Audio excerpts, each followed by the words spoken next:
For centuries, the Ottoman Empire had taken over and conquered the Middle East as the ruling power. Reigning over the Arabs through strength and might, the Ottomans have managed to keep their place and anchor their influence deep into the Arab culture.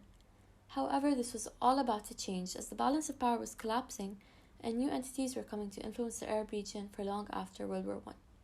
To begin with, in 1915, World War I had spread globally, with main front lines spread across Eastern and Western Europe. Britain, France, and Russia formed the Triple Entente, allied against the Central Powers of Germany, Austria, Hungary, and the Ottoman Empire. As soon as the Allies, mainly France and Britain, saw that the First World War was about to end, they began holding secret negotiations regarding the division of Ottoman land prior to its defeat. In a desperate attempt to secure control over the Middle East, the Allies believed that it was crucial for them to have full support from the Arabs residing in the region. Attempting to please all sides of the negotiation, the Allies created extensive and counteracting agreements with the various groups involved. For instance, the Allies, desperate for an Arab revolt against the Ottoman Empire, promised the Sharif of Mecca Hussein bin Ali control over a single independent Arab state. In 1915, Great Britain initiated a series of letters known as the McMahon Hussein Correspondences, through which the British promised Hussein and his people an independent state, which included the majority of Greater Syria, in return for aid in the fight against the Ottomans. Additionally, the British, feeling remorseful towards the Jewish population, cooperated with local Zionist leaders, promising them a national homeland in the Middle East. On that hand, the Balfour Declaration of 1917 was issued from the Foreign Secretary of the UK to the Zionist leader Lord Rothschild. The declaration was a letter that promised the establishment of Palestine as a national home for Jews, stating that the British and their allies will do anything to guarantee the Jews their land, while also vowing not to break the rules and rights of any Arabs currently residing in the region. An excerpt from the declaration itself states, "Nothing shall be done which may prejudice the civil and religious rights of the existing non-Jewish communities in Palestine."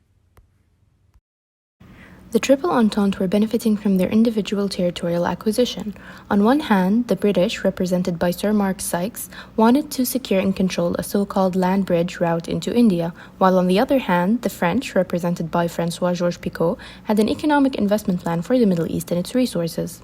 The Sykes-Picot Agreement of 1916 eventually gave the French control over Syria. Great Britain gained control over current-day Iraq and Kuwait, as well as control over the ports of Haifa and Akko. Additionally, the Russians, hoping for access to the Mediterranean Sea, also controlled Armenia and parts of Turkey. Later on, France's region of influence Syria was broken up into 5 states: Damascus, Aleppo, Alawite, and Mount Druze. Mount Druze later separated from Syria and became known as current-day Lebanon. In addition, excluding the ports of Haifa and Akko, Palestine and Jerusalem were labeled holy sites, remaining as international zones. Ironically, throughout all these various negotiations and promises, the French and British were successful at keeping the Sykes-Picot a secret. However, by the end of 1917, the Russian Revolution had come to an end, and the Bolsheviks had taken control. The new government was eager to pull out of the war as they were unsatisfied by the constant secrecy. They responded by releasing the agreement's entire text on national news in November of 1917.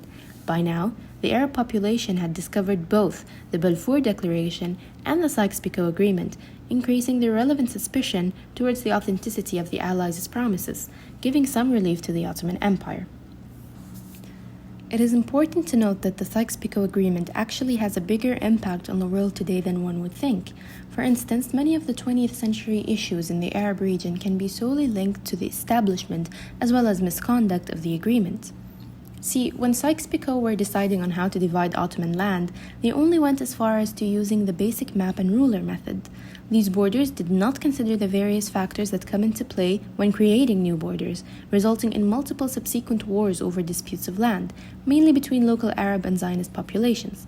To make matters worse, in December of 1920, concrete borders between Iraq and Syria and Lebanon and Palestine were redrawn by officers of the French and British Army, who simply chose country lines on the go. The officers made no effort to consult residents and officials or take any consideration of important factors such as families who may be divided by these borders. Such inconsideration by the officials towards local society is a major factor that has caused the Middle East and its people great pain and suffering. To this day, many consider the borders drawn by the imperial powers as illegitimate, designed to keep the Arabs weak and divided.